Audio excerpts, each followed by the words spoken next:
तो शाम ने ऐसी बंसी बजाई, बंसी वाले की जय। शाम ने ऐसी बंसी बजाई कि गोपियां जो जो काम कर रही थी, कोई गोबर लीप रही थी तो उन्हीं हाथों से वहां छोड़ा और चल पड़ी। कोई अपने छोटे बच्चों को स्तनपान करा ली थी तो बच्चे को छोड़ा और झट से वहां पर दौड़कर चली गई। कोई पति को भोजन परोस रही थी तो पूरा परोसा नहीं परोसा, बांसुरी की धुन सुनी और गोपियां वहां से चल पड़ी। कोई सास ससुर की सेवा कर रही थी तो सेवा छोड़ी और चल पड़ी। कोई अपने आंख में अंजन लगा रही थी तो एक आंख में लगाया, दूसरी में लगाया ही नहीं, दौड़ गई। मतलब उनको देह भान भी भूल गया। गोपी का अर्थ क्या है? यहाँ आए हैं सिर्फ इसका मकसद ये है क्योंकि गोपी गीत पर आज तक कुछ संतों की वाणी मैंने सुनी, कुछ स्वाध्याय किया, तो ये कहते हैं गोपी गीत पे बोलना बड़ा कठिन है। 5 श्लोकों का 9 श्लोकों का पाठ किया और आगे चल पड़ते हैं। पर मन में बात आई, ठाकुर जी की प्रेरणा हुई, बोलेंगे नहीं, इसका अर्थ मीनिंग नहीं बताएंगे तो कैसे पता लगेगा कि गोपियों का कैसा निश्चल प्रेम था। आज जो अज्ञानी लोग हैं, जिनको पूर्ण ज्ञान नहीं या गुरु के चरणों में बैठकर इस रास लीला का मर्म नहीं जाना, वो रास लीला को आरती कहीं गलत ले जाते हैं। रास लीला काम लीला नहीं थी, रास लीला तो काम विजयी लीला थी, काम पर विजय की लीला थी। कामदेव को एक बार बड़ा अहंकार हो गया था कि मैंने बड़ों बड़ों को हरा दिया, देखो मोहित कर दिया, ब्रह्मा जी को, इंद्र देवता को। ठीक है, शिव जी ने मुझे जलाया, तब तो वो समाधिस्थ थे, उनकी समाधि खुली और मैं जल गया। नारद जी को भी कामदेव ने हराया। तो कामदेव को अहंकार हो गया, भगवान के पास आए, बोले अब त्रेता में भी आपने मुझे हरा दिया, क्योंकि त्रेता में तो मर्यादा पुरुषोत्तम थे, वो तो पर स्त्री को मां के समान समझते थे। एक पतिव्रत धर्म का, पत्नी व्रत धर्म का पालन किया श्री राम ने। बोले उस युग में भी आप मुझे, मैं आप पर विजय प्राप्त नहीं कर सका, मैं हार गया। अब द्वापर में तो आप सखियों के साथ आए दिन विहार करते हैं, उनकी मटकियाँ फोड़ते हैं, उनके घर जाते हैं, उनका माखन चुराते हैं, उनके साथ सारी लीलाएं करते हैं। तो अब द्वापर युग में आपको मैं जरूर हराऊंगा। तो भगवान ने कहा चल इसका भी अब गर्व भी तोड़ना है और गोपियों का भी भाव पूर्ण करना है। तो शरद पूर्णिमा की रात्रि में मैं गोपियों के साथ रास रचाऊंगा। बोले मैं आप पर तीर चलाऊंगा। कामदेव ने कहा मैं बाण मारूंगा, कामना का बाण। तो भगवान ने कहा ठीक है, तो शर्त हो गई कि अगर मैंने आपको हरा दिया, कामदेव कहता है अगर मैंने आपको हरा दिया तो मैं ईश्वर कहलाऊंगा, और अगर आपने मुझे हरा दिया तो आप ईश्वर कहलाएंगे। दैट्स इट, बस इतनी सी शर्त थी। भगवान ने कहा चल इसका गर्व भी तोड़ना है और सखियों के मन के भाव पूर्ण करने हैं। तो रास लीला काम विजय लीला थी, काम लीला नहीं थी रास लीला। रास का अर्थ क्या है? जो जीव भगवान में, परमात्मा में, ईश्वर में विलास करे उसका नाम है रास। ये रास लीला तो जीव और परमात्मा के मिलन की लीला थी। ये रास लीला आत्मा और परमात्मा का मिलन था। शुद्ध जीव जब परमात्मा से मिलता है वो असली रास लीला की भगवान ने। तो गोपियां अपना, जब गोपी का अर्थ है जो अपना देह का भान भूल जाए। ये तो हमने शरीर से थोड़ा सा, कुछ एक दो कथावाचक मैंने भी देखे कि जब गोपी गीत गाते हैं तो बोले सिर पर चुनरी ओढ़ लो, कपड़ा कर लो। ये एक तन से हम गोपी बन रहे हैं। हम इस कथा में इतना प्रेम में डूब जाएं, गोपियों के जैसे प्रेम में। हमें अपने मन को गोपी बनाना है। किसको बनाना है? मन को। मन से गोपी बनना है। तन से इसलिए बना रहे हैं कि तन से करना भी अच्छा है, चलो कुछ तो करें। गोपियां सिर ढक कर रहती थी, अच्छा भाव है। पहले की माताएं सिर ढक कर बैठती थी। अब मैंने तो शुरू शुरू में, आपने देखा होगा, जब बचपन में हमने कथा शुरू की, स्वामी जी के साथ बैठते थे स्टेज पर, वो पूरी चुनरी ऐसे ऐसे ऐसे ऐसे करके पूरा उधर से लेके सारा ओढ़ के बैठते थे। वो बार बार चुन्नी गिरे फिर ओढ़ लें, फिर गिरे फिर ओढ़ लें। तो एक बार गुरुजी ने कहा, तेरा सारा ध्यान तो चुन्नी में चला जाता है, तू जैसे कंफर्टेबल होकर बैठ के बात कर, प्रवचन कर, वैसे ही ठीक है तेरे लिए। तो तब से धीरे धीरे धीरे धीरे जैसे ठाकुर जी की इच्छा है करना चाहिए। खिसक जाती है, कर लेते हैं, फिर गोपी गीत गा रहे हैं फिर तो करनी चाहिए। तो भोजन भी बनाती थी माताएं, सिर ढककर बनाएं तो बरकत बढ़ती है। आज वो सारी बातें रही, आज तो खुद अपने बनाने का होता नहीं, मेड ही लग गई, बिल्कुल सब कुछ चेंज हो गया। इसलिए जैसा खाओगे अन्न वैसा बनेगा मन। आप सब जो पुरानी हैं फिर भी कुछ अपने हाथ से कर तो रही हैं, आजकल की तो अपने हाथ से करती नहीं है। वो कहती हैं हम कमा रही हैं, किसके लिए कमा रही हैं? काम करने, घर के काम करने के लिए थोड़ी ना कमा रही हैं।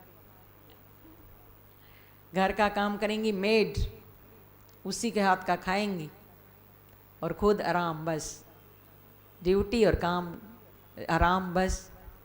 तो आज का समय कुछ और बहुत बदल गया है, क्या किया जाए। पर हम इस सत्संग में गोपी गीत सुनने के लिए आए हैं। तो मन में भाव आया कि मरने से पहले, जाने से पहले पहले अगर गोपी गीत बोलेंगे नहीं, सुनेंगे नहीं, गोपियों का भाव नहीं बताएंगे किसी को, पता नहीं दूसरा जन्म कब मिलता है, कैसा मिलता है, कहाँ मिलता है। तो एक बार तो गोपियों के प्रेम को जाहिर तो करें, प्रयास तो करें कि गोपियों का प्रेम कैसा था। गोपियों के उस गोपी गीत को कहते हैं विरह गीत। इस विरह गीत का वर्णन केवल गोपियां जानती हैं या भगवान कृष्ण जानते हैं बस? और इस भाव को और कोई जान ही नहीं सकता। तो हम क्या करने यहाँ आए हैं? केवल प्रयास करने आए।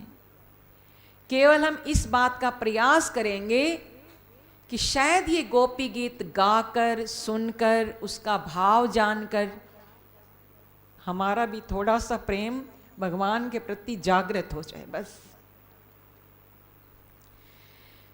वो चीज तो हम नहीं कर पाएंगे जो गोपियों का था भाव, पर केवल इतना प्रयास रहेगा कि हमारा थोड़ा भगवान के प्रति प्रेम जागृत हो, हमारी भगवान के प्रति थोड़ी सी भक्ति बढ़े। इस भाव को लेकर केवल ये गोपी गीत हम यहाँ पर पढ़ने, सुनने और गाने के लिए बैठे हैं। तो गोपी का अर्थ है जो अपना देह का भान भूल जाए, उसे ये गोपी कोई, अब शब्द से देखो तो गोपी शब्द फीमेल है, फीमेल है ना, स्त्रीलिंग है। पर आध्यात्मिक दृष्टि से गोपी ना स्त्री है ना पुरुष। जीव गोस्वामी जी ने तो जब मीरा ने पत्र लिखा था और वृंदावन में एक संत के दर्शन करने आई, बोले मैं स्त्रियों का दर्शन ही नहीं करता। तो मीरा ने कहा कि मैं तो केवल एक ही पुरुष को जानती हूं, कि पुरुष तो केवल एक ही हैं, बाकी तो सब स्त्रियां ही हैं।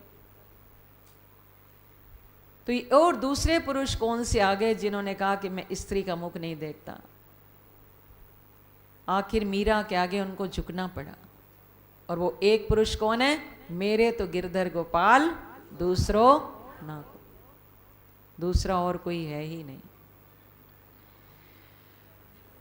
तो गोपी ना स्त्री है ना पुरुष, गोपी एक परम शुद्ध आत्मा है। परम शुद्ध जीव है। शुद्ध जीव का अर्थ, शुद्ध जीव हम क्यों बोल रहे हैं? जीव तो हम सभी हैं, पर जो इस माया में फंसे हुए हैं वो शुद्ध जीव नहीं है। जो माया से, माया के जाल से थोड़े से हट गए, मामेव ये प्रपद्यन्ते माया मेताम तरन्ति ते, जो इस माया के जाल से छूट गए हैं, माया जिन पर हावी नहीं होती है, माया का जिस पर प्रभाव नहीं पड़ता है, वो शुद्ध जीव है। तो रास लीला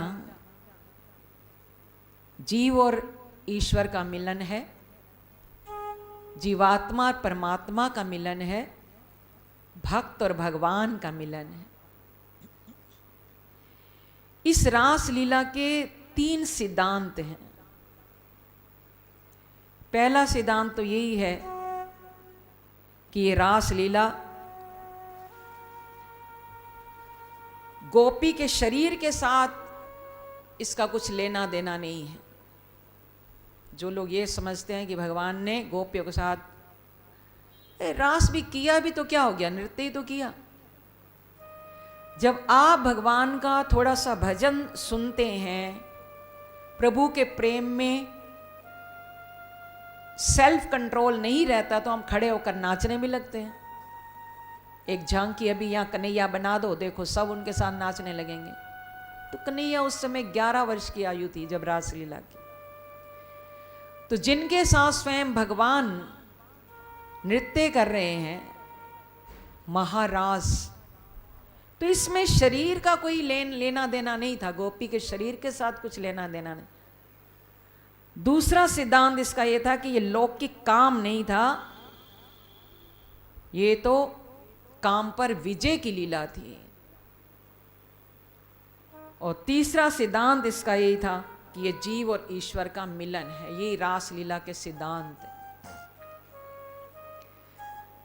जैसे गोपियां जिस अवस्था में थी, अगर ये बात एक संसारिक गृहस्थियों के सामने, आप जैसे गृहस्थी बैठे हैं, चलो आप तो सत्संगी हैं, कोई नए बैठे हो या इस वीडियो को सुने, तो वो तो यही कहेंगे ये कौन सा धर्म है गोपियों का कि बच्चे को दूध पिला रही हैं और बच्चे को छोड़ा झट से और मुरली की धुन सुनी और चल पड़ी।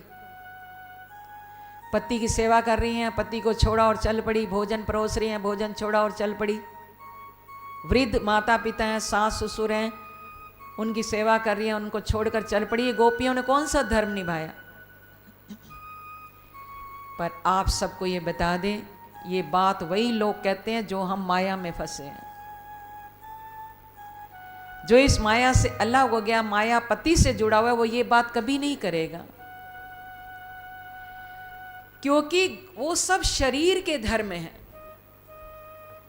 संसार में आप आए हैं, गृहस्थ में गए हैं, माता पिता के प्रति, सास ससुर के प्रति, पति के प्रति, बच्चों के प्रति, जो भी आप उनके सेवा करते हैं, जो भी आप उनके लिए काम करते हैं, कर्म करते हैं, ये सब हम शरीर के धर्म निभाते हैं। कौन से धर्म निभाते हैं? शरीर के। पर उस समय गोपियों ने अपना आत्मा का धर्म निभाया, और आत्मा का धर्म एक ही है, ईश्वर से मिलना, परमात्मा की प्राप्ति करना। यही आत्मा का असली धर्म है। हम सब माया में फंसे हुए जीव हैं, इसलिए ये बातें हमें थोड़ी कड़वी लगती हैं। एक्चुअल में हम संसार में किस लिए आए बताओ? पता नहीं जन्मों जन्मों से, जन्मों जन्मों की दौड़ कब खत्म होगी? मेरी मिट जाए जन्मों की दौड़, किशोरी तेरे चरण। ये जन्मों की दौड़ कब समाप्त होगी? पुनरपि जननम पुनरपि मरणम पुनरपि जननी जठरे शयनम। तो कन्हैया जब बांसुरी बजाते हैं तो हमारे कानों को आकर्षित करते हैं। कन्हैया का सौंदर्य हमें, हमारी आंखों को आकर्षित करता है। और कन्हैया की लीलाएं हमारे मन को आकर्षित करती हैं। कृष्ण का अर्थ यही है, आकर्षित करना। कृष्ण शब्द का अर्थ है आकर्षित करना। तो गोपियां अपना आत्मा का धर्म निभाने के लिए सब कुछ छोड़ा। गीता में भगवान ने जो कहा, ऐसे नहीं लिखा है, ये पूरी गीता का सारा श्रीमद् भगवद गीता के 18वें अध्याय का 66 नंबर श्लोक उठाकर देखें। भगवान ने भुजा उठाकर कह दिया, सर्वधर्मान परित्यज्य मामेकम शरणम व्रज। ये श्लोक गोपियों पर इस समय लागू होता है कि सब कुछ त्याग कर गोपियां भगवान की शरण में आ गई। तो जब भगवान की शरण में आई तो भगवान ने फिर भी उनकी परीक्षा ली प्रेम की। अरे तुम सब ये क्यों रात्रि के समय क्या करने आई हो यहां पर? बोले आपने बुलाया हम आई।